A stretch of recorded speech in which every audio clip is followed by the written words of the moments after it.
Hello, everyone.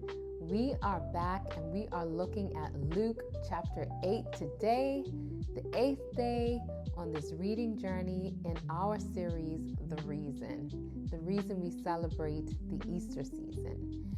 And in Luke 8, we looked at verses 22 to 56. And you got to know it was a good one, right? So, a couple of standout verses and sentiments for me, and then the heart of God in it all. That's what we're going to get into. That's what we're going to look at. Verses 23 and 33.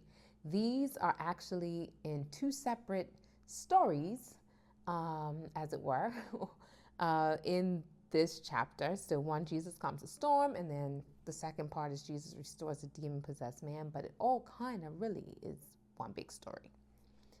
So verse 23. As they sailed, he fell asleep. Jesus. A squall came down on the lake so that the boat was being swamped and they were in great danger. That's verse 23. And I'll just insert verse 24, at least a little snippet of it in here, where the disciples were losing it and were like, we are going to drown. This is what they're trying to tell Jesus. Skipping down to verse 33, which is in the latter parts of this two-sided story, as if you want to call it that. And it says, when the demons came out of the man, they went into the pigs, and the herd rushed down the steep bank into the lake and was drowned. All right. So, what a picture. What a picture. Both stories create such dramatic imagery. And what I took away from these verses that I selected from our range was that what the enemy intends is far worse than what God allows. And I see that in both instances where the enemy would have taken the lives of those who were in peril. The disciples, they perceived it. They were like, we are going to drown. We are convinced this is not normal and we're about to be up out of here. And then the possessed man, who I'd gather, he didn't necessarily perceive it, most likely. He was kind of not in his right mind. But it became very evident that it became very evident when what controlled him left him and killed the herd that they eventually filled, right? What was particularly noteworthy to me was that the herd drowned in the same lake that the disciples had feared they would drown in. So can you kind of see that connection? Like, yeah, they had a legitimate fear on that lake. But the enemy is not more powerful than God. And Jesus' question to them, where is your faith, was really recommending to them and to us that we place our faith fully in him and not in ourselves. I think it's such a powerful picture of what the enemy would do to us if he were permitted, and God blocked it, right? This man could have been the one overboard and drowned a long time ago.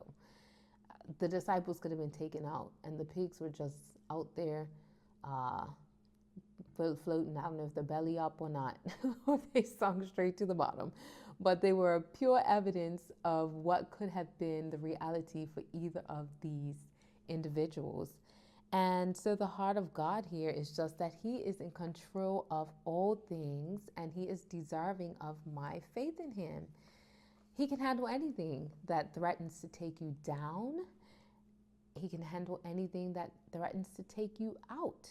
And in fact, he is able to handle anything that actually has taken you down or out. I mean, we saw that even in the last chapter where he raised the dead man. So, if he can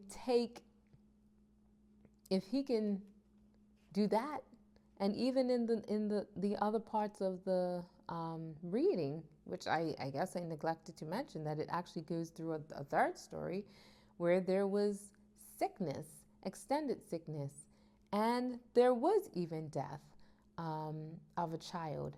So no storm, no sickness, no demon, and not even death is too difficult for him.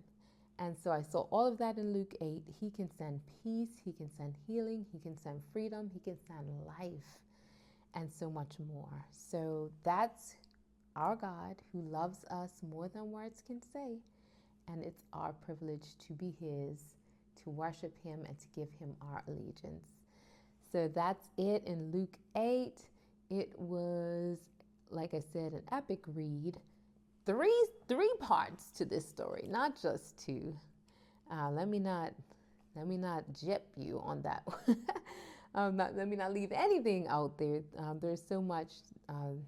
It's so rich, the stories that were shared here, and I hope that something in all of that really resonated with you as well. So let's keep going, let's keep reading, let's keep growing. Let's see what more we can learn about the beautiful story of Jesus as we continue to build up toward this wonderful time of celebration of the reason, the life, death, and resurrection of Jesus. And I believe we will be better for it.